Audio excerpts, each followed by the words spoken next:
I got an important question about the Epic video. Is it true that the fish in the Epic video belong to Bjork? Welcome.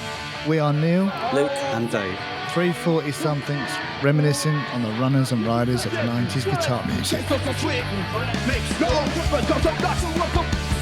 We look at the bands who soundtracked our youth on both sides of the pond and interview some of our heroes from the bands that defined a generation. You'll hear about the good, the bad and the ugly of 90s guitar music. This podcast is Stupid and Contagious.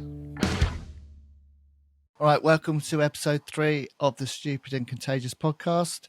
Hope you're enjoying the other 2 episodes that we've put out, getting some good feedback on those. So thanks for watching and listening. Please remember to subscribe if you're watching it on YouTube, and if you're listening to it, give it a 5-star review and leave reviews and all that sort of thing, whatever you need to do to get the podcast found. Today we're going to speak to Roddy Bottum from Faith No More, which is exciting. It's a big one.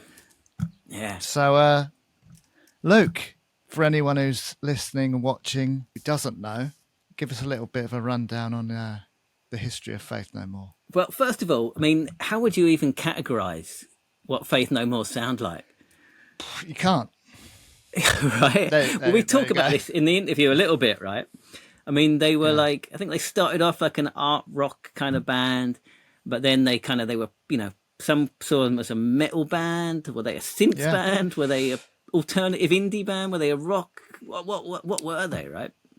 Really hard to sort of narrow that down. Dave? Rock first for me. Rock first. Then plus the other bits. Yeah, I mean, there's so much in there, isn't there? Like, we'll talk about it in the interview, but with Roddy's keyboards and all that sort of stuff, it's just it's a crazy mix. Anyway, tell us a bit more about them. All right. Well, the origins go right back to 1979, unbelievably, which is a very, very long time ago. A different form of the band. Roddy joined that form of the band in 1981, which again, very long time ago. They were called Faith No Man back then. He explains this in the interview. San Francisco, this is, so early 80s San Francisco. They became Faith No More in 1983, so a couple of years later. Again, we talk about in the interview, but the idea of not having like a permanent singer. So they went for several months without having like a proper singer. Then very famously, Courtney Love was a singer for a few months. Yes, indeed. And then finally, sometime in 1983, they settled on Chuck Mosley as the kind of the permanent singer, and they settled down as a bit more of a established band around then. They released 2 albums with Chuck, We Care a Lot, which is kind of overlooked these days. I mean, We Care a Lot and Introduce Yourself, they've got some same songs on, is that right? Or well, We Care a Lot is on both. But to be honest, though, I mean, if you listen to it, it's not really like a coherent album. It does seem like a very scrappy kind of put together set of things, basically. Finding their sound, I guess. Yeah.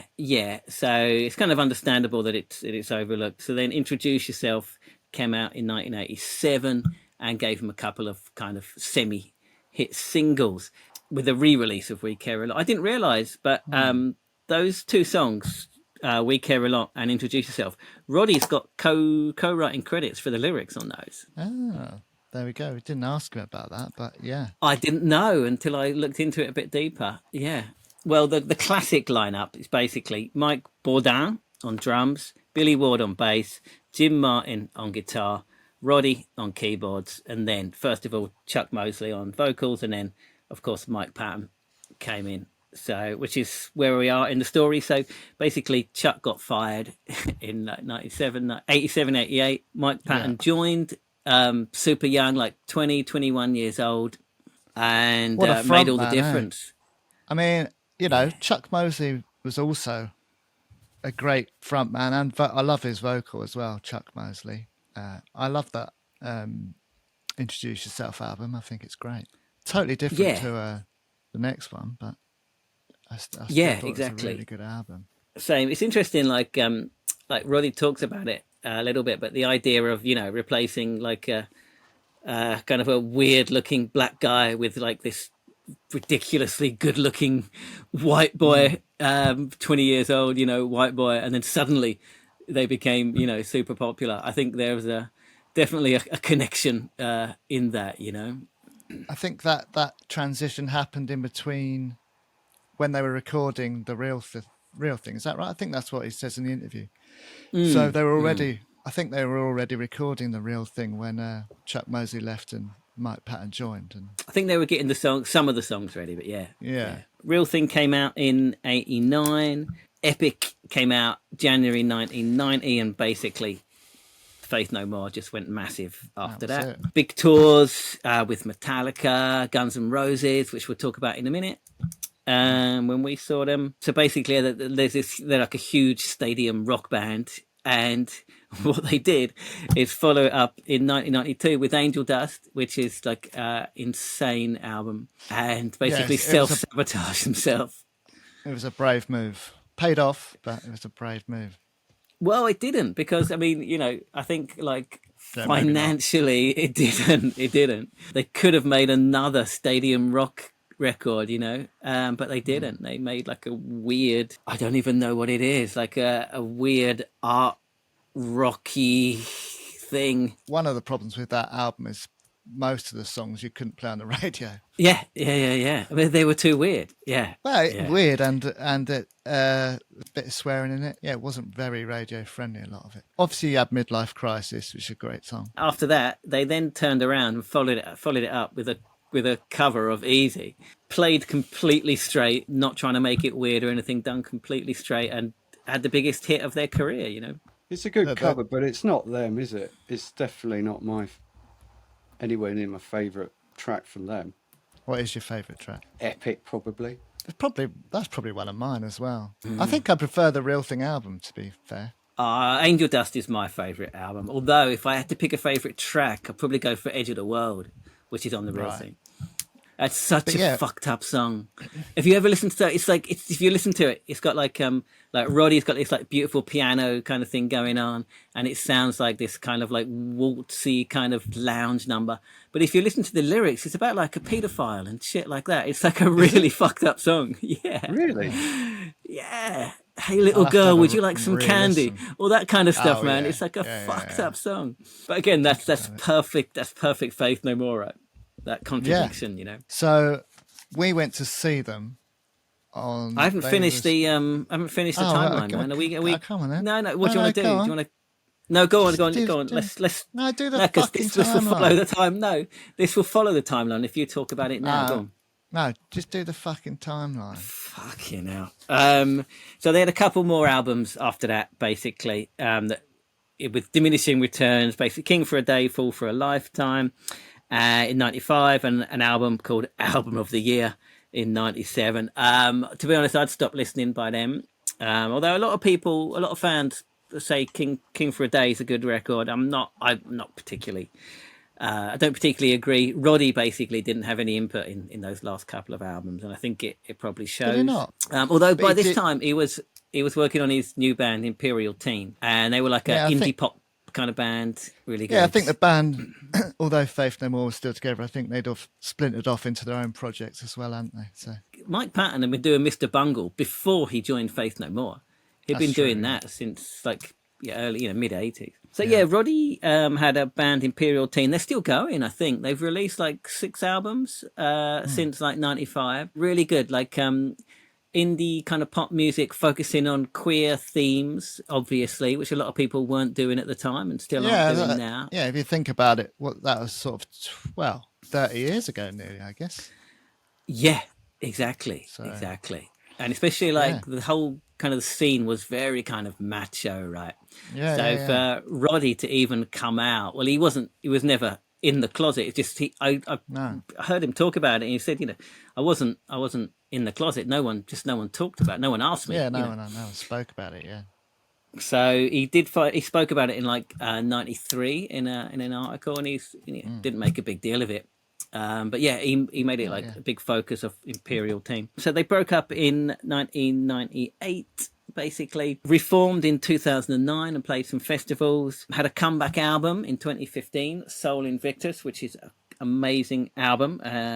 Really, really good. Very sadly, Chuck Mosley died in 2017, aged only 57 years old. So yeah, that's where they're at. And Roddy, who's the main focus, he's just still doing like really interesting stuff. So he had a band. See this one behind me with the squares? That's a band called the Crickets, which I just discovered after we spoke to him. And this came out 2019. It's a collaboration with him and JD Sampson out of La Tigra, who I'm a massive fan of. They're like a feminist kind of electro group who I'm a massive fan of, with Kathleen Hanna. It's kind of post Bikini Kill group. 6 songs, just kind of like electro like DIY electro kind of music. Really, for me, I really, really like it. But I like everything JD Sampson does anyway. So then he's got a band with his partner, Joey Holman, and that's called Man on Man. They've had 2 albums out. They're good.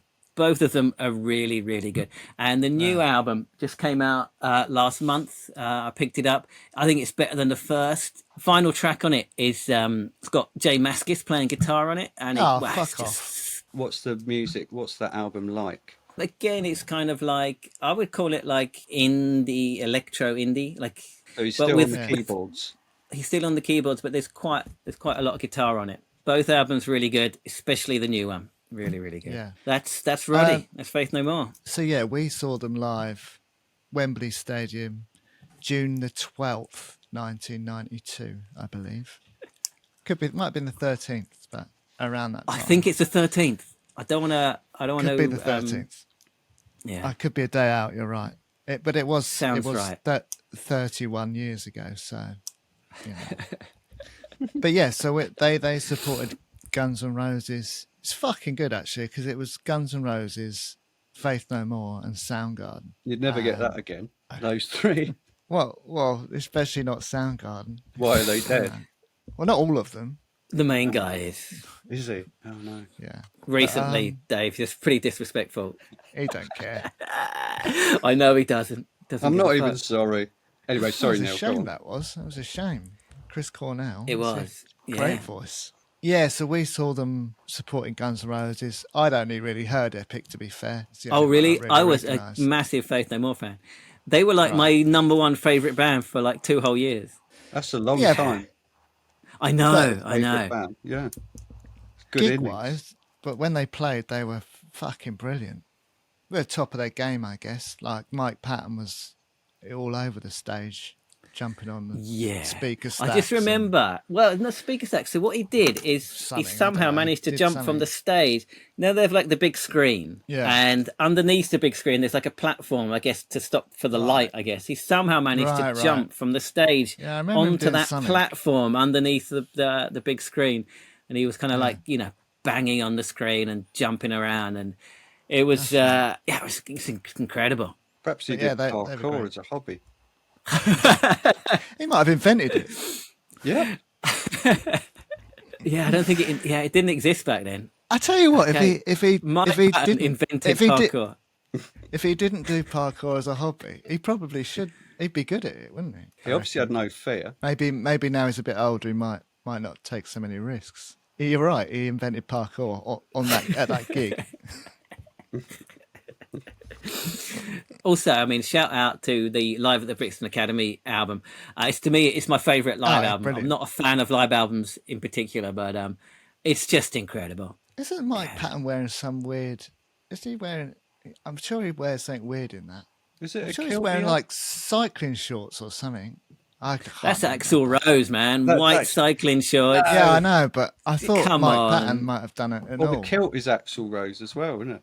Yeah, you're thinking of Axl. Mike wouldn't wear a kilt, man. He's like skater shorts and stuff like that, no? I'm going to have a look. Hang on. Okay. Maybe you carry on. Like a jumper tied round his waist and it looked like a kilt. Again, that's Axl tying the shirt around his waist. White cycling shorts, bandana. No, but Dave's right on that one. He did it. Mike Patton did it as well when they did Rock in Rio, I think. How about Brixton Academy? Was he wearing something weird? I don't know. I'm just having a look. This probably isn't very good for people listening, is it? That's all right, Dave. You talk more about Mike Parkour Patton. Well, I do have, teasers because I wasn't in the interview, but it's a really good interview. And Thanks. it's a fine line between a teaser and a spoiler. But for me, teasers. Don't spoil it. Well, I'm not going to spoil it. They're teasers. Right. Okay. I mean, there's a fine line. The There's a fine line interview, between a teaser and a the big spoiler. thing is the interview clears up the. Wait. Thing. We can talk about it after, no? I'm scared of what you're going to say. Go on. No, it's a you've got to get people, but it clears something important up. I trust you. Don't spoil it. Oh, and the other thing is. What? What's the first thing? What's the first thing? Well, the Bjork and the fish. Okay. It's probably the first time it's ever been sort of properly dealt with and cleared up. You're right. I guess so. That's an exclusive. That's an exclusive. Yeah. And the other thing is always, like, it's pathetically nice to hear an American talk about English bands and affection for English music. And it's good when they do that. A recurring theme is Top of the Pops, you know. Yeah, they love it, don't they? It's obvious how important that show was. And I know. Whoever cancelled it just didn't know what they were doing. Yeah, who did fucking cancel it? Bring it back. It's like Let's start a cancelling petition. the proms or something like that. Or it's nothing like that. The proms are shit. It's nothing like it. Yeah. But what I mean, it's the opposite. For posh people. It's the FA Cup. It's the opposite to cancelling the proms. That's better. All right. Here's Roddy Bottum, Faith No More. Enjoy. Okay, so we're here with Roddy from Faith No More. Thanks so much for coming on. Basically, you seem really busy with Man on Man at the moment. How's that going? It's going pretty good. We're sort of like gearing up for the sort of new chapter. We recorded a record last summer. Yeah. And the record's going to come out in June. So once you make that decision, the second album. The second record, yeah. So once you make that decision and sort of things start going like forward in that way, then it's just like all of these things that need to be done. So this week we just did a, sorry, I'm making oatmeal. You carry on. We did a video on Sunday that was really intense. We pretty much do everything on our own. So it's a lot of work for two guys to do, but we had like 50 people in a mosh pit. Nice. It was kind of an insane production. And then this week we're just sort of like, we have to do like press photos. It's like all these things have to happen, you know? Yeah. But it's cool. I feel privileged that I get to like make music, you know, with my boyfriend. Yeah, right. That's great, right? Yeah. I mean, you've been writing about queer themes and things since Faith No More, really, right? Is that, especially Imperial Teen as well, was that always important to you to get that voice out there? You know, back in the day when we started Imperial Teen, there weren't a lot of voices that were dealing with queer sort of like imagery or ideals or sort of themes. And it kind of feels like today, even more so than back then, there's sort of like reasons to sort of speak out and be loud and queer. But I don't know. When I grew up, it was sort of like, even starting Faith No More stuff, when we were kids, we were like, made a really big point of sort of making a splash and getting attention and sort of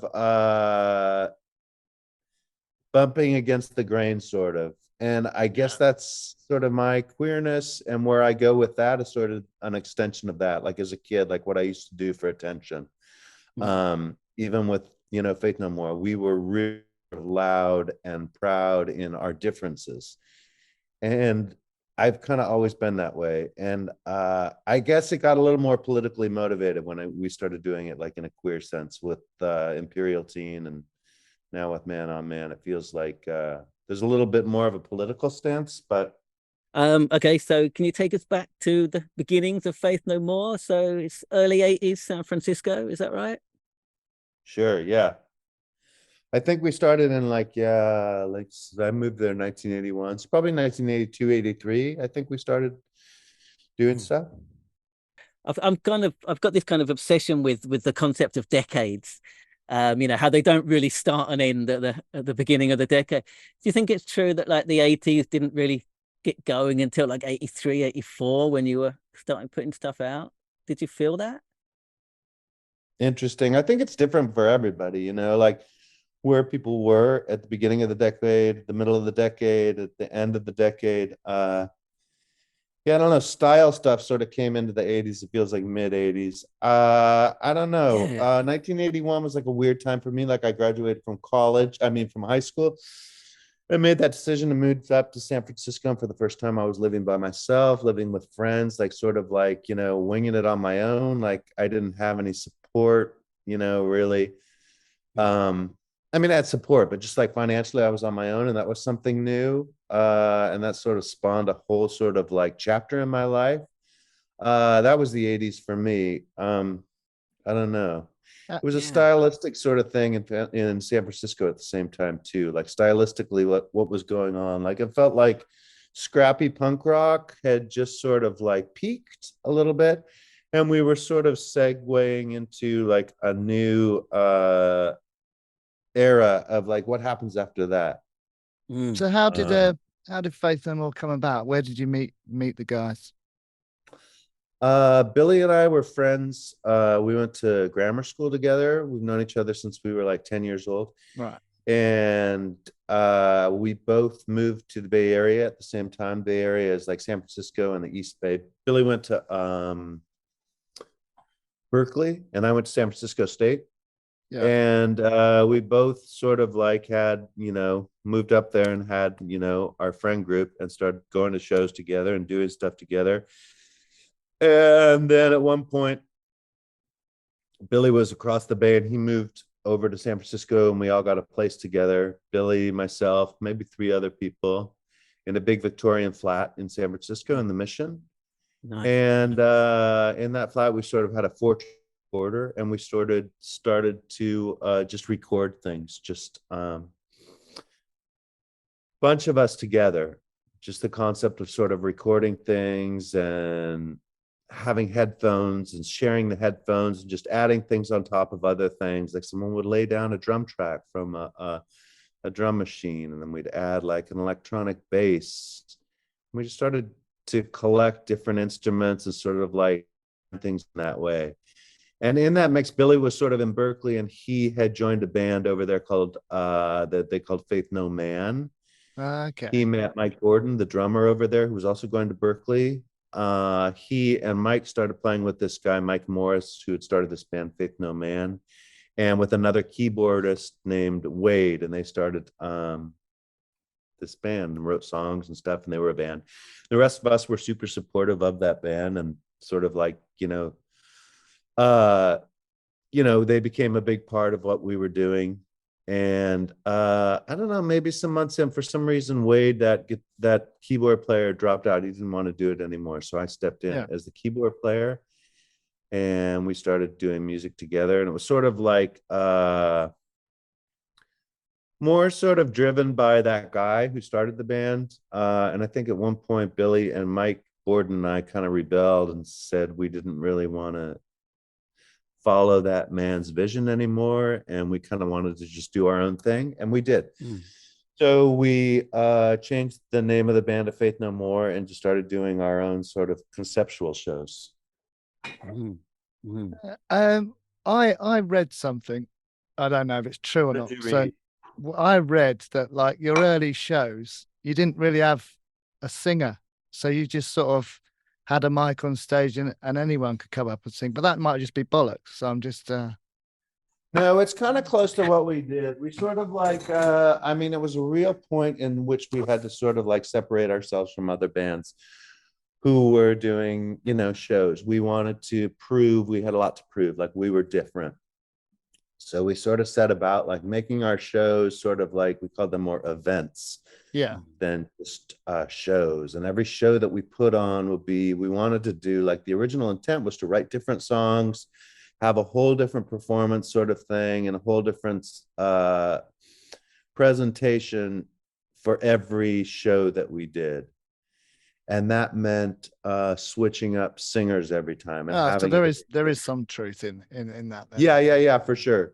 It was super audacious. Like, I don't know why, but we kind of figured, like, I don't know, it was like, it's so ridiculous to think back on, but like, I mean, the singer to us meant that little that we would just like, it was like practically disposable. the singer, which Yeah, is right. like, I mean, by any sort of like given sort of like concept with people who write music, it's like, yeah, the singer is kind of everything, you know? That's true. But we were just, yeah, we were ridiculous. We were like, yeah, it doesn't really matter, you know, whoever could just get up on stage and do whatever and sort of sing. And it wasn't really important to us. Thinking back on that and looking at what we were doing, that's a crazy concept, but that's what we did. So our first show, like this guy, Joe Pye, who was sort of in this band Papa Pies that Mike and Billy played with, and I played with a little bit. He came on stage and really just did some sort of ranting, really just shouting sort of vibe more than singing. And that was fine. We didn't really care what he did. We were sort of like, the direction was like, do whatever you want. We're just going to do these sort of loop things that we did. We sort of like would create these musical sort of riffs. And our intention was to just like create the super hypnotic sort of like thing on stage and just let the person who joined us as a vocalist just sort of do whatever they wanted over the top. And that was the first show. And then it kind of went on from there. Same, like, that's just what we did. Like every show we would, hold on. Yeah, it's all good. We would switch up singers and stuff. And sometimes guitar players too. We didn't really have a guitar player that we really liked. Right. So most like, we would like switch singers and guitar player for every show for the most part. And then sort of it got kind of regular. Yeah, is that where because it also, I read in the same article, this is where you kind of met Chuck Mosley, is that right? He came up and sang a few songs. Chuck, yeah. Billy was in a band with Chuck in high school. Billy had a band called The Animated, and Chuck was in that band. He was the singer, the keyboard player. So he kind of knew Chuck, and I knew Chuck a little bit, but not so well. Chuck came in way after, sort of like, we had done like probably, I don't know, I bet we did like, I don't know, a bunch of shows. We had existed like as a band for like probably like, I don't know, almost a year without Chuck. Yeah. And just doing different singers and stuff. And Chuck came in like about a year in. We kind of we're looking for someone regular. Yeah. And he joined. Well, and famously Courtney Love was in it for a few months as well. Is that right? Courtney was in it for some months. Yeah, she was awesome. She we kind of met her like kind of randomly. She was a friend of a friend. Our friend Deanne had come to a show, and we kind of had a following at that point. Like kids would come to our shows because there was like, it was a weird thing. It was really different. And I think she had come to a show. Yeah, she came to a show directly from, I think she had just gotten back to the States from Japan. I don't know what she was doing there, but she came to the show and pretty much just told us straight up she was going to be our singer. And we're like, oh, okay, let's try that. How were those gigs? Good. She was our singer for some months. What were those shows like? She's quite sort of off the wall, right? I don't know. Yeah, she's super great, super poetic, really good with words, super great with presentation. Like when we met her, she was wearing like a wedding dress at this scrappy, crazy, like weird punk rock club in San Francisco called the Mad. That's sort of an indication of like, you know, I mean, she was sort of bold and attention grabbing and super great with words, wrote really great prose and poetics and lyrics for songs, and was super devoted. She did a great job. At the end of the day, I think it was sort of like our energy at the time was a real male energy. And I think that sort of took over like where we were and who we were and what we were putting out there. And also we were just in sort of this sort of stage of like switching things up constantly. So when Courtney joined singing with us, it was sort of, we had been switching singers every show, and she joined. And then it was sort of like, it was weird for us to like sort of establish any sort of regularity because we hadn't really been doing that. And I don't know, a lot of things came into play. But she was awesome. Are there any recordings or footage of Courtney playing in the band? Or I don't think so. There's a live thing that we did for some TV station, like a public access TV station, in which there's a lot of flowers on stage and candles and incense. That's what we were sort of all about at that point. Nice. Is it right that you kept in touch with her and you're still pretty good friends? Is that right? Yeah. Yeah. It's great. Yeah. It's great. So yeah, I mean, as you said, you're the keyboard player. Apart from kind of pop bands, there weren't that many bands around at the time using keyboards in rock. Do you think that kind of helped set you apart from the other bands when you started to take Yeah, off? for sure. Yeah, good point. Yeah, it was a super fun role for me to be in. Like particularly in that style of music, it was like really Yeah. heavy. Like that came up all the time. We were like heavy, heavy, heavy. Like Mm. that was the sound that we were going for. Like Mike Borden's drumming is so intense. Yeah, it's It's just crazy. like pummeling, boobada, bubbada, bubbada, bubbada, like really, really heavy. Yeah. And he and Billy had a really intense relationship. Like their sort of rhythm section that they did was like really heavy. Mhm. And it was always that. And what we went for, like every time we would write or record or just jam together, was just these hypnotic sort of like heavy rhythms and heavy like stances with like really simple guitar. That type of music, as it existed back then, like, yeah, didn't generally have keyboards. No. No. So for me to come into the mix and add something on top, it was always sort of my goal to go for something like, pretty and angelic over that heavy. Yeah. Yeah, I was going to say that it adds a lightness to it, right? Yeah. Yeah. I mean, it's like it's a crazy place to go because, like, comes from out of the blue and like it wasn't really done right. Even visually, to have like a keyboardist on stage was sort of like, what do you Yeah. do? Like, how do you Well, play a keyboard and make it look cool? Because it Well, always looks right. bad. So how Wait. did you do it? And what's the secret? I How did think you I do just it? kind of rocked out, like in a way that I'd never seen people Yeah. do. Like I was like really just like pretty visceral and moving around with my body in a way that like I'd 'cause never like I you don't had- know. We were sort of Yeah. doing this thing. We all had dreadlocks, so that was sort Yeah, I of was part of gonna the say look. that. Like it was a Yeah. lot of head banging and moving Yeah. and sort of Yeah, like, yeah, yeah. Well, but like people didn't really do that back then. So it was sort of like unheard of. And it did help set us apart from the rest of like at least San Francisco at the time. Like the bands that we were sort of emulating were like Killing Joke and even like Joy Division or like early Cure, like dark sort of stuff. Yeah. Is that what you Dark were listening Cure. to? Yeah. Yeah. We listened to a lot of like weird political sort of like hippie music too. Yeah. Like what? I don't know, a whole bunch of shit. But Mhm. it was like, yeah, it was a real advantage like going in and being a keyboard player. Cause like I started off this conversation with like, that's what I always sort of go for is like getting attention or sort of like setting myself apart from like what other people are doing in my field sort of. So it was an advantage to go into sort of like recording and playing and performing in a realm where like there weren't really keyboard players. So it was easy to set myself apart from like other people and set ourselves apart from other bands. Were you never tempted to get the old what they call the Giano or whatever? Cheetah. Cheetah. Oh, Cheetah, is that right? Really good idea. I haven't done that. You missed a trick there. Uh-huh. Hold on, I'm gonna fix my lighting a little bit. Yeah, that's all right. Yeah, No worries. Yeah, we had just- like I think we used one time in a video, but I never really used it live. It's quite hard, isn't it? You're looking down at you. aren't you? I think playing like this, yeah, it feels like maybe more like an accordion sort of, Yeah. right. Yeah, it's a different sort of like, with the keyboard, you're like just down on it like that. But with a guitar, you suddenly have this horizontal vibe that you have to sort of like go with. Yeah. So when did things start sort of taking off for the band? Like were the shows always busy or did they start getting busier or I think when we started getting regular, particularly with Chuck, yeah. we had an agenda suddenly. Mm. And it just made sense. Like, okay, yeah, we would do some recording. And we did that. And with recording, like what I was talking about earlier with the man-on-man stuff, like you do a recording and just you have to sort of like get on board with like, okay, that means you've got to do a tour. Yeah. You got to take pictures to send out to sort of announce your tour.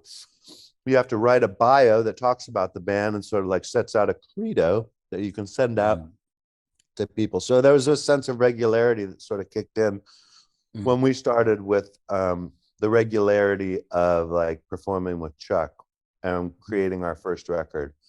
And we went on our first tour, and that sort of started everything. Yeah. Was a lot of that self-financed, or did you get a record label fairly early on?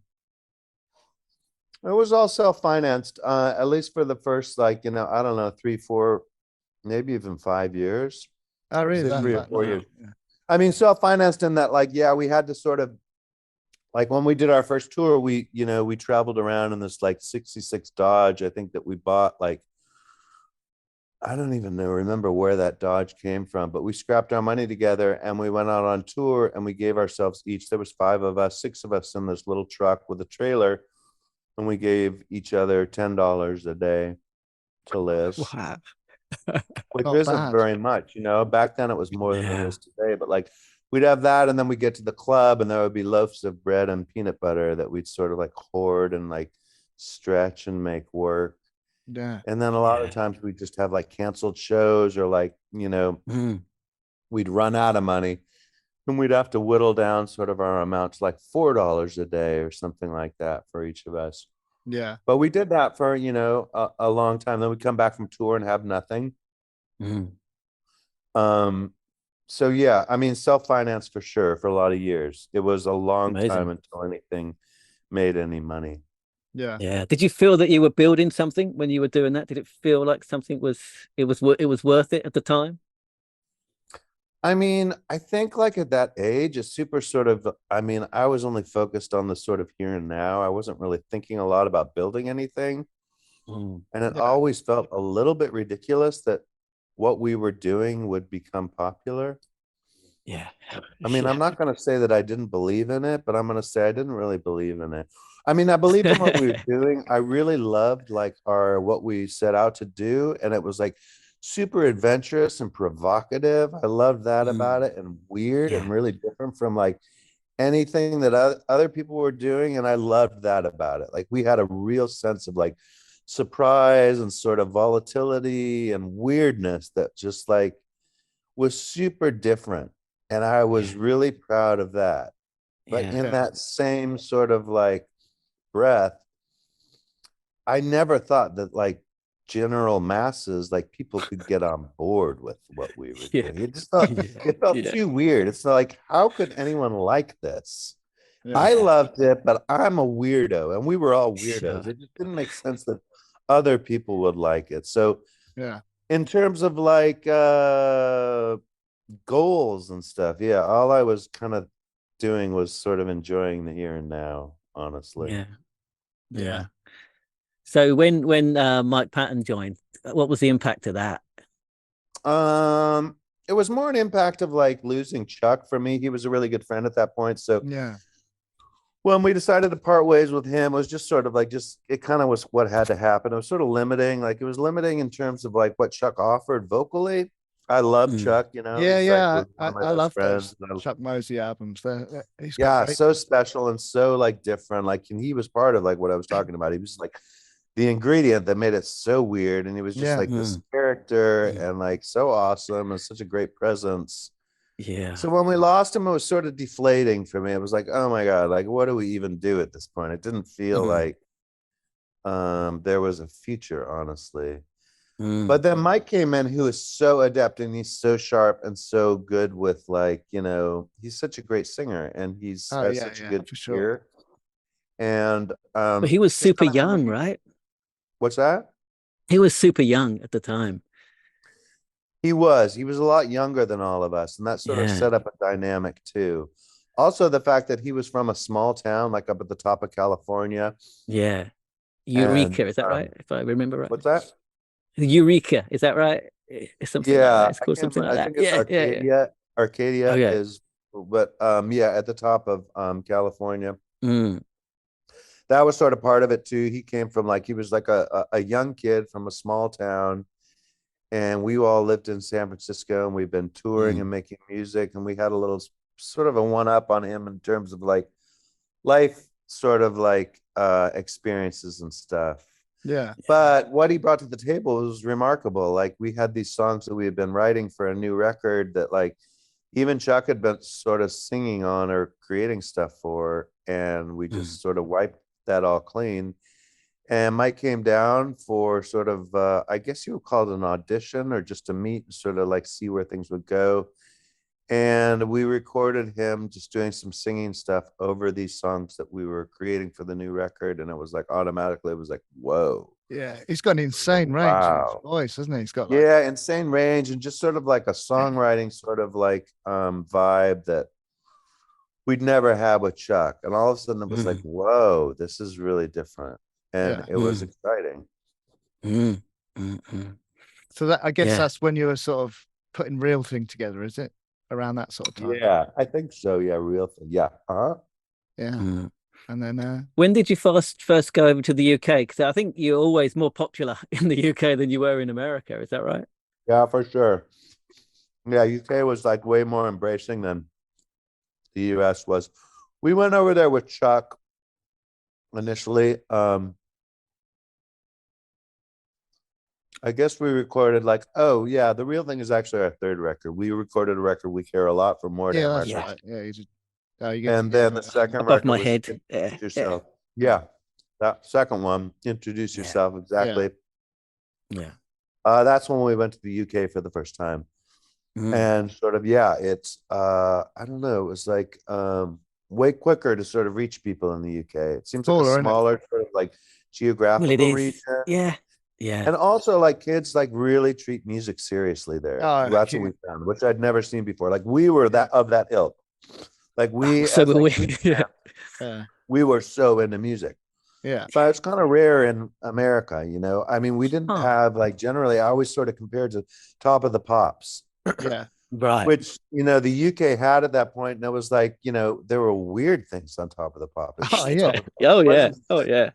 it wasn't just pop music. It was like, you know, just like, obscure stuff. And it was a massive and everyone show. watched it. Literally everyone watched it. Yeah, everyone. Yeah, like grandma. 16 million viewers. Or yeah. Crazy. I remember Nirvana. That seemed to make a difference. Yeah. Like people were sort of adept at sort of like embracing new songs, new flavors, new themes, new ideas, way more so than America. That's interesting. So in that sense, we went to England and toured, and it was like immediately we had like this sort of like family of kids that got what we were doing, who would sort of travel with us, who were so cool. I'm still friends with them today, but like they would like hitchhike and like pack their, you know, packs and sort of like come on our tours. Like we didn't even, we just started to see these kids like, oh my God, weren't you guys in Leeds the other day? They're like, yeah, we're doing a tour. I was like, what? And kids would do like, I don't know, 6 or 7, 8, 10 of them would do like the entire tour with us, even like our first shows. And I was like, oh my God. Like, and it was just like this sense of community that like exists in the UK then anyway. It didn't happen really in America in that way. And it was sort of like, catapulted us in my mindset about like what we did as a band and what we were to people. It was like, wow, like UK changed everying. Yeah.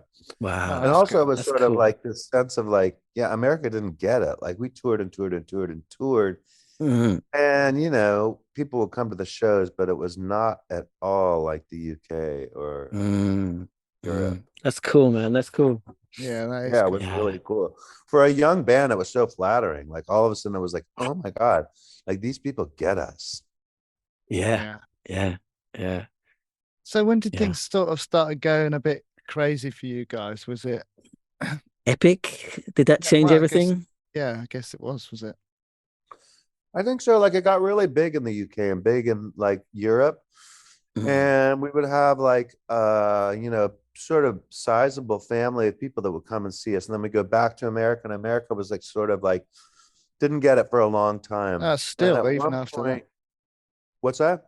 Even after that you released Epic, it still wasn't really sort of resonating the same in the US. Or... I think Epic sort of changed everything, and that video changed everything. Like once sort of like America got on board with Epic, then everything changed.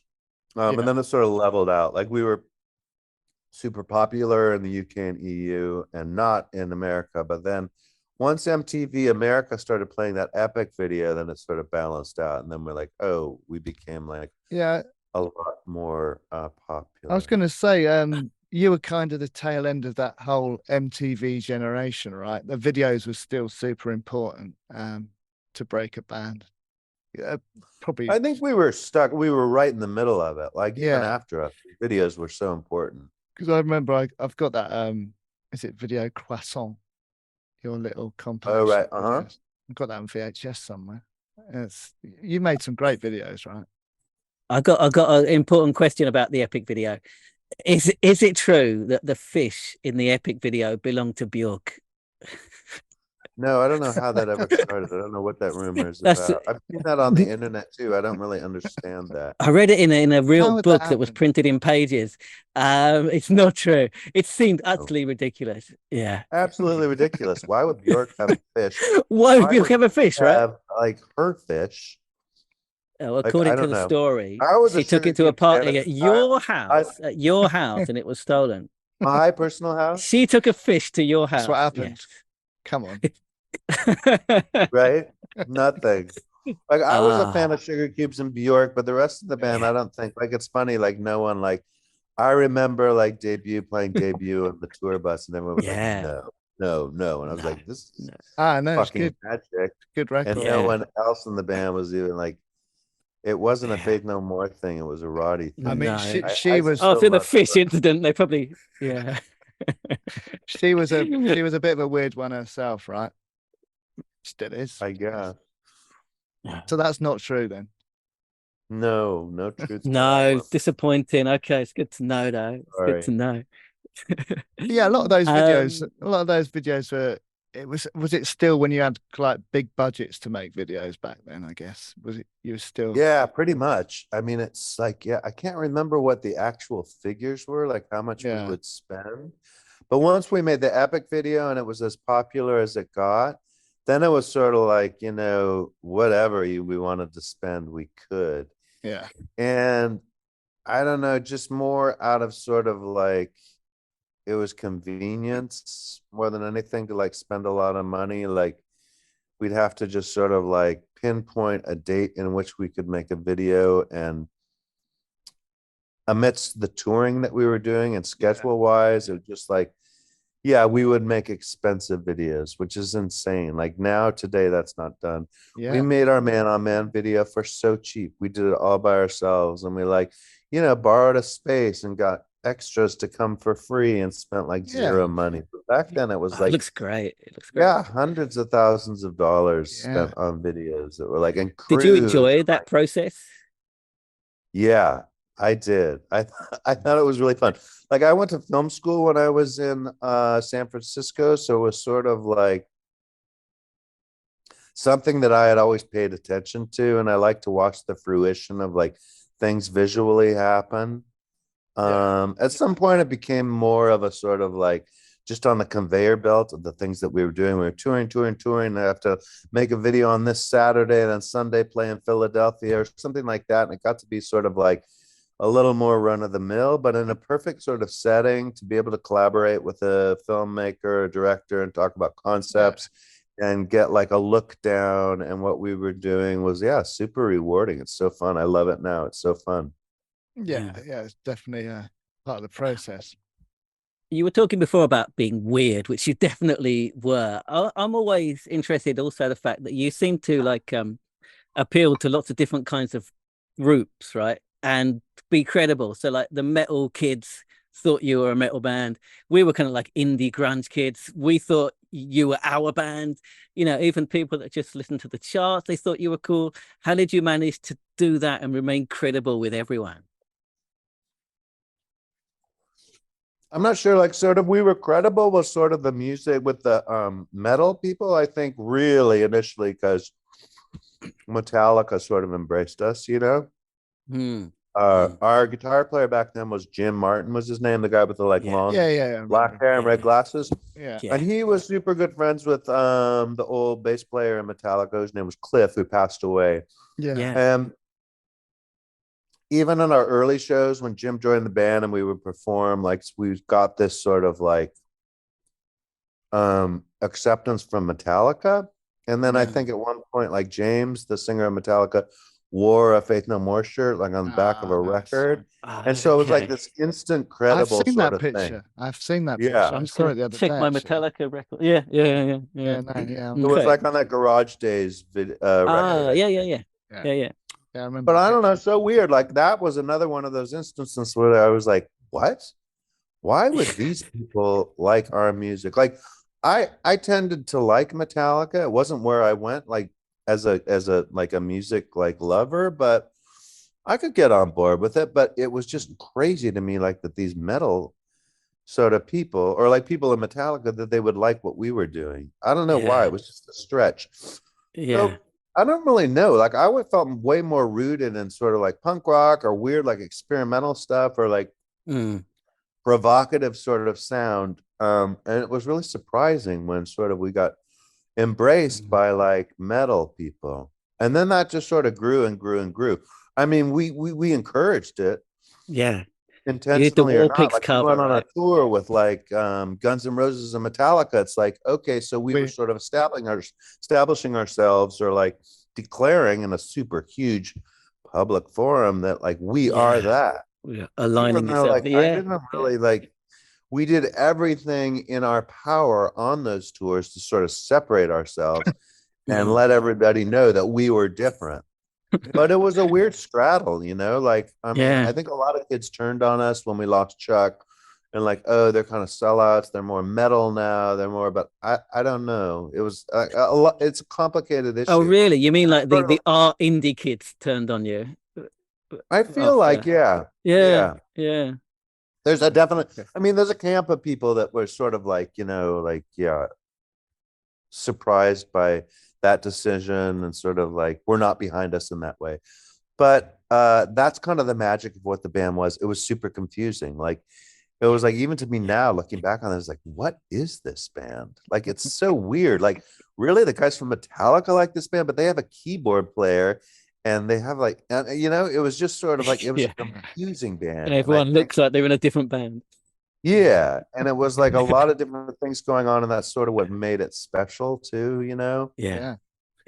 We actually we saw you on the Guns N' Roses tour. That's where you that was did? a different Where tour, was I think. it? Well, not the this, Guns N' Roses Metallica tour. It was a different this is tour. a 92. This was you were playing. It was you, Soundgarden, and Guns N' Roses. Wembley Stadium. Wembley Stadium. Yeah. Wembley Wow. Stadium, the big one. I mean, how was it for I us? didn't We even were know I 15 played years there old. before. I forgot. Right. Yeah, you played there. We I played at Wembley Stadium before. Yeah, you did. I had no idea. The old Wembley. I forgot all about it. Like I had no idea. Sometimes I look at that, like I watch, like I don't know stuff I see, like in that Queen movie I saw like a while ago. It was like, oh my god, Wembley Stadium. I was like, I will never play there. So you forgot playing Wembley Stadium. That's oh amazing. my god, amazing. It was a good gig though. It was a good gig. For us, we were 15. We were massive Faith No More fans, and it was amazing. How were like those massive stadium shows for you? But did you? I mean, like I just exhibited. I have no idea. No idea. There you go. No, I mean, like I do remember. It was sort of like we were very into our stance of like proving who we weren't at the time, if that makes sense. Like we are not a metal band. We are not a sellout band that sort of like you know is conventional or typical. And to the audience, we were a lot about like you have no idea who we are or what we're doing. Like this second record we made with Mike Patton was called Angel Dust, and it was like it's such a weird record. It was very reactionary. It's my favorite album. Amazing album. It's no, thanks. But that record was like all about like proving to the world what we weren't. Yeah. So the whole tour after that was like, very Guns N' Roses and Metallica, and we were like, we are not this. Yeah, well, I remember. So I remember like being on stage and like just throwing ourselves, being super physical. Yeah, and, like, I was gonna say. Mike Patton, I remember he was just all over everything. He was leaping all over the speakers and stuff, and it was crazy. But great. Yeah, that's cool. I mean, it must have looked exciting to young kids, I think, at the time. It's amazing, unbelievable. Yeah. But you know, you don't remember it, but we do. So I do remember. I remember certain things. I remember taking like a microphone stand from my keyboard and just like smashing it on the stage. Right, there you go. Nice. I don't know. Like I wasn't doing anything. I was just like like just like I remember just wanting to hurt myself on stage. I mean, it was kind of where I was at the time also, but like I remember just like, yeah, it was a real point to sort of like prove this sort of like we were going to out aggressive. Yeah, I think that came across because we were like, what the fuck is going on? Like, there's just getting smashed. And I was scared for Mike's safety, man. He was, he was proper, right. It was he on top jumped of the from the stage to like, like the big screen. There's like a thing underneath the screen, I guess, for the light. And he somehow managed to jump onto that, and it was kind of that behavior was crazy. Yeah. It sort of spreads, you know, us as a band, like one person does something and then we all just sort of like up the ante. Like Mike, in that era was very like, very physically aggressive with like, and like so dangerous. Like that couldn't happen today.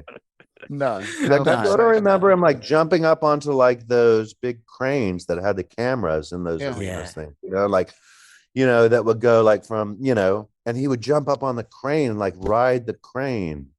Or like always jump in the audience, or we'd always jump in the audience, like just such crazy physical things. Yeah. You know, that's part of a live show, though. It was great to watch. I mean, that's good, incredible. Yeah. Can we talk a bit about Angel Dust, which you mentioned before? Because I think it's my favorite album of Faith No More. And I just remember, like, was it deliberately like contrarian? It almost seemed to the point of like self-sabotage, where you're just doing completely what different to what your previous album was. Do you know what I mean? I remember the first day I got it home, the cassette home, and just press play, and it's like, you know, maniacal laughing, and what the fuck is this? I mean, I love it, but what is it? I mean, how deliberate was that? Super deliberate. Yeah. I mean, we sort of like, I think with the record before the real thing, we had just got a lot of attention suddenly for sort of like being what we were. I mean, Mike is a really good looking young kid, you know, at the time. I mean, he still is like a good looking man, but like when we started doing that, like it was the switch going from Chuck, who was super scrappy and like a person of color and like a mohawk and like older and crazy and kind of like a more gravelly, intense voice, to like sort of shifted gears to a younger white kid who sang really great and wrote sort of maybe more conventional sort of melody lines. So I think we got embraced as such. Even in terms of like the look of the band had changed, and we were embraced by a community of people that were sort of maybe more prone to sort of like more orthodox or conventional sort of music form. So it was new, this whole like attention thing that we got. So then when we went in to make the next record, it was like kind of what I was talking about earlier. It was like more than anything, it was like, we're going to prove what we're not. We are not that. We are not about making money. We are not about what we were 2 years ago. We are not about convention, and we are not sellouts.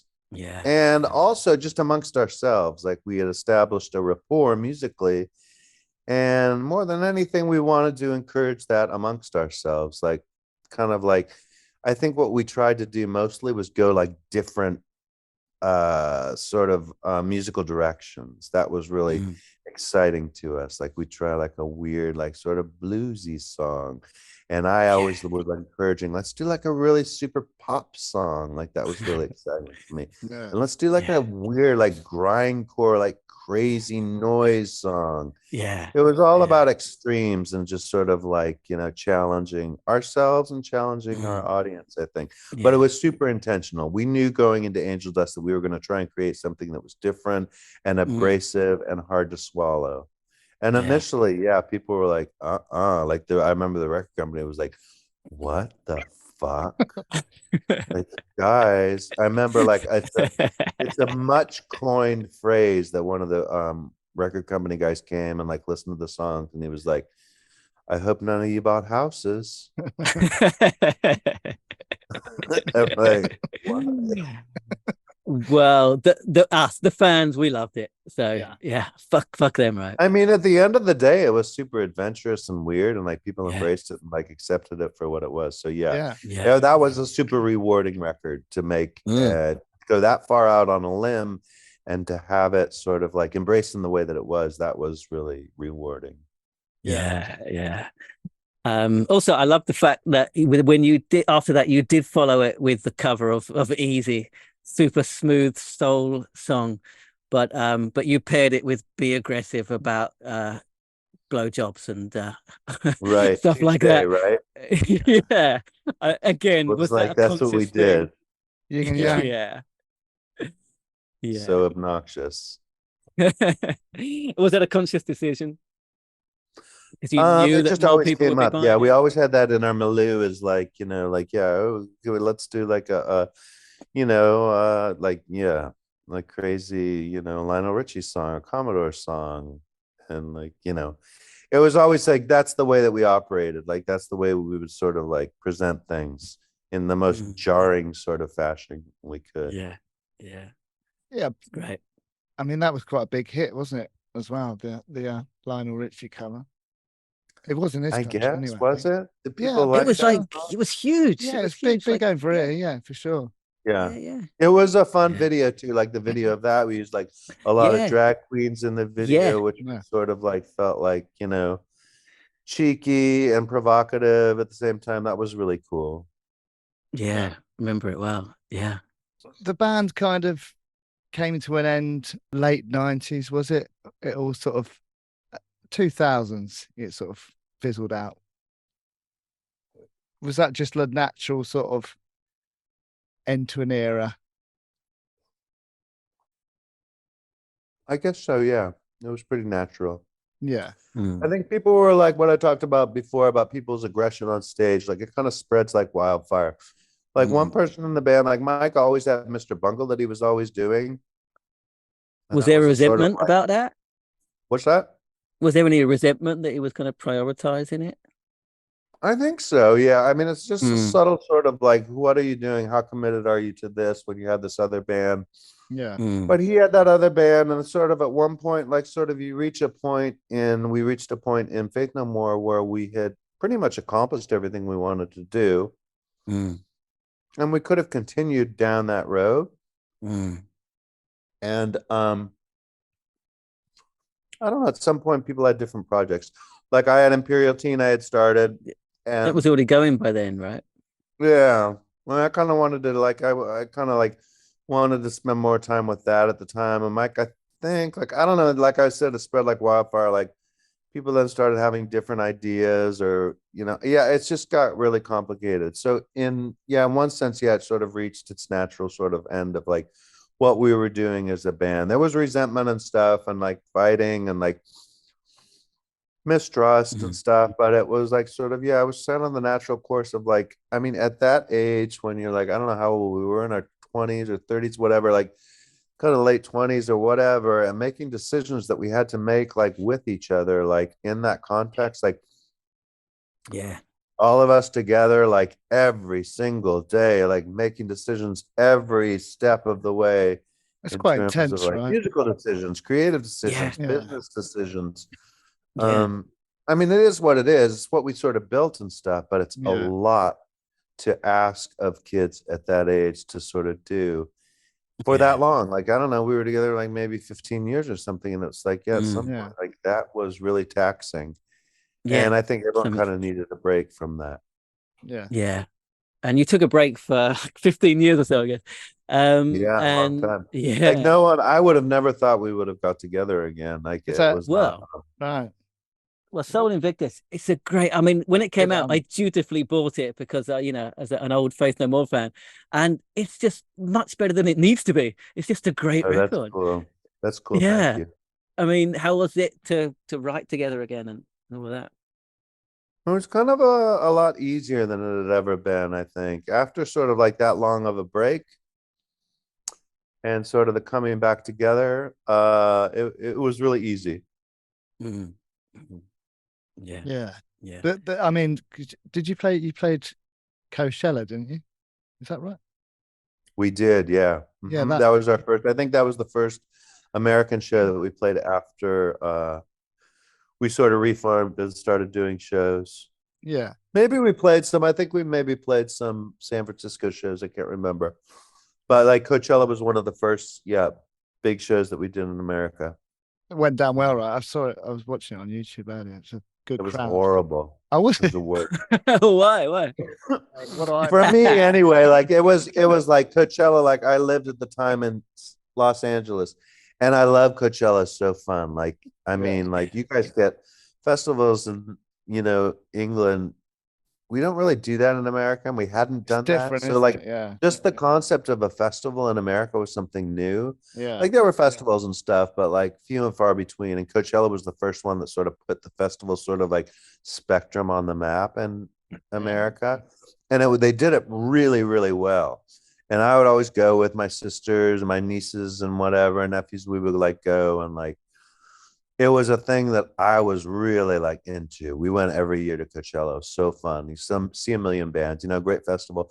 And then when Faith No More got like, oh my God, we're gonna play Coachella, it was like, oh my God, it's so exciting. My family was there and everything. Like it was really high stakes. I think I had a problem with my keyboard on stage. Okay. Like it's a really quick turnaround on stage, as it is with festivals, and I don't know, for whatever reason, my keyboard wasn't working and I had like sort of like technical difficulties. And we had this whole, like we were playing that song Ben by Michael Jackson. I saw that. Didn't he go into the crowd for that? Didn't he? Mike went into the crowd. Didn't he probably did. I mean, from an audience perspective, I'm sure the show was fine. It was just personally like in that song, like that was a big keyboard driven song and I didn't have, my keyboard wasn't working. It was just like a million things that didn't really. How did you sort of think, hang on, why don't we do Ben by Michael Jackson? How did that come about? That's just sort of where we go. Like someone will say, like, what I heard the other day? I was at the like bodega, or I was at the liquor store. You know what I heard? It was so good. It was like, like, yeah, Ben. Like, oh yeah, Ben is really good. We should try and cover that. That's where it always goes. Like the most extreme sort of weird, like I think we usually went for like a sense of drama in a presentation of a cover that we would do. But I don't know. That's how that we usually come. But for whatever reason, that didn't go down. I mean, it wasn't a great show for me. It was horrible. Going back to the whole festival thing, then, so you really enjoyed playing the festivals in the UK, I guess, back in the day? Yeah, so much so. Like you could see so many bands like at the festival. Yeah. Like David Bowie, Grace Jones, like, Pulp. Just like like such a crazy mix of shit, like Tricky, like just at that time, Portishead, like every band that I loved, I could go and see and like just walk over there. Okay, at 3:30, like whoever, like so many. New Order is playing it, just like crazy mix. Now, I mean, my sort of take on the now is maybe now it's changing a little bit, but like for the past 10 years. Festivals have been a lot more sort of one flavor. I don't know. Glastonbury maybe is still sort of like all over the map. I think you get a bit of different clientele these days because their festivals are more expensive, and it's a lot of sort of richer kids that sort of maybe aren't so much into the music but just want a good weekend. Oh, really? Is that true? A little bit. Right. Yeah. Which is. I would hope to think that like people with not as much money could always get in, but I guess that's just like not the case. That's an entitled sort of like stance to take. Like, people just can't afford to like go. Yeah, I mean, you're going to still get your diehard fans. It's just really hard to get tickets for UK festivals now. You've got to be like on the computer. Right. You've got like a 24-hour window with 100,000 other people trying to get the same ticket. So, but it is what it is. Yeah. Glastonbury's still a great festival. I haven't been for years, but still looks. I've never been to Glastonbury, but that's always the one. That one in near Barcelona. What's that one called? Oh, what is that? Primavera? No. Oh, Primavera. Yeah, that always looks it? like such a fun. Yeah, that looks like such a fun festival. Didn't you guys play Download? You played Download. We did. Yeah. How was that? I think we played Download. That was the first sort of like big reunion show that we played in the UK. And I had no idea at the time. Like when we talked about doing a reunion thing, I was like, oh yeah, okay, we'll do like, I don't know why I was thinking, but it was just for like, oh, we would do some clubs and stuff. Like, all right. Download. Faith No More were huge. They were a massive band. There was literally 100,000 people. Of there. course. Like, Faith the No More, fuck? of course. Yeah, huge band. I didn't realize. You didn't realise that Yeah. how big you were. No. Yeah. That's great. Wow. Great. All right, we've kept you a really, really long time, so we're gonna let you go and finish your It's breakfast. cool. Thank you Thanks for the so chat, you much. guys. Thank All you. Thank you so much. We'll let you go. All right. Back to your breakfast. Enjoy the rest Thanks of the very day. much. Thanks. Thanks a lot. See you later. Thank See you. you later. We'll let Bye. you know when it comes Bye. out. That was Roddy Bottum in his dressing gown. Dave, any comments on the interview as you weren't in the interview itself? Yeah, I really enjoyed that one, and it was one of the first we did. But yeah, Yeah. it's what a person to have on it. How did you get him on, Neil? Literally just emailed him and he said, yeah, all right. Don't ask, It don't probably get. was the greatest moment of my life, to be honest. I can't think of a better one. Interviewing Roddy It's good. Bottum, man, just amazing experience. You both did really well because, you're obviously very excited to meet him. But I thought it was Yeah, uncovered the some man's a interesting legend. things. I just liked how casual it was. Making his I think oatmeal that's- in his dressing gown. It's I brilliant. just think that's obviously just the kind of guy he is. Well, it's interesting, like you say, like legend. And the thing that I took away from it, he just seemed completely unaware of, first of all, like how huge Faith No More were and are, Yeah. and how like I don't think revered he they knows. are. It didn't seem to be aware of it, which is, that's totally endearing, right? Yeah, because like when we was talking about the comeback and in his head, he thought they'd be playing in front of like 20, 30 people in a club somewhere. But they played Download. Yeah, You know. yeah. I think one of like we spoke about it in the interview is, and we spoke about it before the interview as well, is you just can't really pigeonhole them, can you? Yeah, and I think that's what came out of the interview as well. Just like they were a really weird band. And Yeah. it was 100%. pretty mental that they became so big without compromising. It seemed having that contrarian nature throughout the whole process, and they still managed to become really big. That really came out in the interview, and I hadn't really considered it fully before, but they really were. They really were. Yeah, well, the whole sort of when they got together, the way they sort of found their singers in the early days, it's just like a karaoke thing, but with them playing and come up, sing, see how you get on. I mean, that's fucking mental, isn't it? When you hear Roddy and meet Roddy, you think I'm surprised at how heavy the band was. He seems more like someone that would have been in REM. I don't know if I like you saying that, but But don't you think there's some parallels between them and REM? Go on. I can't see it myself. I don't know. I think you're going down the art route, aren't you? Art band. Yeah. Yeah, Are they like more both of an from art pop California? sensibility. I could be completely wrong about REM No, being I think- from California, but They're not I'm from not California. They're from sure. Athens. They're from Georgia. They're completely wrong. I mean, I personally hate all the early REM art shit. Oh, mate, I'm glad you said that. I fucking detest every single early REM album up until Out of Time. Even Green. They're one Go on. of the few bands where their early stuff that's supposed to be good is the shittest stuff. Oh man, can I have a quick rant? Because I fucking detest them so much, and it really annoys me that people go on and on and on about how amazing they are. There's not a single note, there's not a single line, there's not a single memorable melody in all of those albums. They are all completely nothing. They might as well not exist. I've got them on vinyl. I've put them on the record player, and half an hour later, the thing's finished and I haven't even noticed that anything's happened in my life. They are nothing. They don't exist. They are shit and I hate them. And I hate everyone that claims they're good. Where were we? they're on next week, aren't we? We've got the drummer. Yeah. I was going to try and get them on, you bastard. They might still come on. They might do. Out of Time's a half decent album. Automatic for the People is Well, there you go. nearly perfect, right? So what are you talking about? Stuff. No. Oh, you mean the No, early I'm saying I stuff. like those. I'm talking about the early Right. stuff on IRS records, which everyone thinks are better, and I think they're just awful. Not that they're not even awful. They're nothing. They don't exist. Well, this is the thing.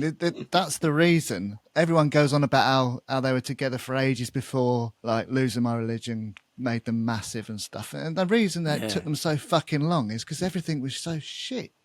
It was again. It wasn't even shit. It was I can't explain it. I can't explain how it doesn't exist. Do you know what I mean? I So try to it's not listen that- and nothing goes in. So it's not that it's not music. It's not even. It doesn't even exist to you. Maybe it's like the 80s production values. I don't know what it is. I've tried to listen and it doesn't go into my brain. Maybe it's me. I'll hold my hand. No, Maybe it's me. I'm with you. I'm with you on the early Thanks. REM stuff. Thanks, man. Shit. But anyway, we digress. We digress. We do. Anyone else on the interview? Dave, any more comments? Yeah, I need to ask. I've got to ask ChatGPT what I should say, and I wasn't. you wasn't should have ready done with the that prompt. already. It's quite a humbling experience. I spoke about this after the interview with Ben as well. We're in a really sort of privileged position to chat to. We saw him at Wembley Stadium, a huge band, and we're chatting to him having breakfast over breakfast. That's nuts to me. Yeah. And what a nice guy. Eh? What a nice guy. And even like at the end, he gave us a little bit of advice as well, didn't he? You're probably going to cut it from the I probably will, yeah, interview. But he said, like he gave some advice for the podcast. He said keep it personal and that kind of thing, which was it's just like a really, really nice guy. Yeah, like Dave said earlier on, like how did we get him on? Yeah, I just sent the guy an email, and he doesn't have to do it. He's got fucking loads of other shit he could be doing. Do you know what I mean? I guess he just thought, why not? Bit like Ben, still really proud of what he achieved in that time, and probably still likes to talk about it. Why not? Yeah, I think I would. Yeah, and I like the fact that he's still doing great stuff. So seriously, everyone, check out Man on Man. You won't be disappointed. One thing I liked about him was he just seemed like sort of a super liberal guy. Like yes, yeah. Like when you asked him to do an interview by email, just thought, okay, yeah, I'll do that. Yeah. I think he is. I think that's him to a T. He's not afraid to, like do like loads of DIY stuff from like selling like whatever millions of albums with Faith No More. This Crickets record is it's a hand stamped record. Limited to I don't know, probably a few hundred, right? But he's not afraid to do something like that, even though he's probably not getting any kind of financial gain from it whatsoever. But he's just keeping himself interested, doing interesting stuff, collaborating with cool people, and the fact that he's willing to do that, and even though he's not like the front person in that band, he's just playing the keyboards.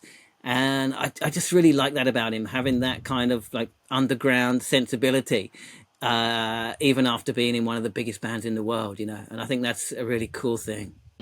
Right. So technical problem. We seem to have lost Luke, but we'd finished rambling anyway. So now's probably a good time to finish the podcast. Thanks for watching or listening, whichever medium you are using. Hope you enjoyed the interview with Roddy. Let us know in the comments. We're trying to build a bit of a community here, so if you can comment below, let us know what you thought about the interview. Give us any sort of Faith No More experiences that you might have. If you're watching on YouTube, then please do subscribe to the channel.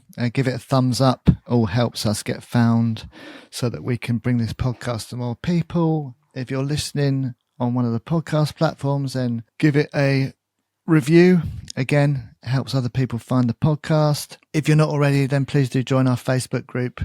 It's a lot of fun in there, and it'd be good to grow that community a little bit more. But that's it for the Faith No More episode. Please do join us next week, where we've got an interview with Jeremy Cunningham from the Levelers. So that's a good one. Tune in next week, same time, probably same place, wherever you watch or listen. We'll see you then.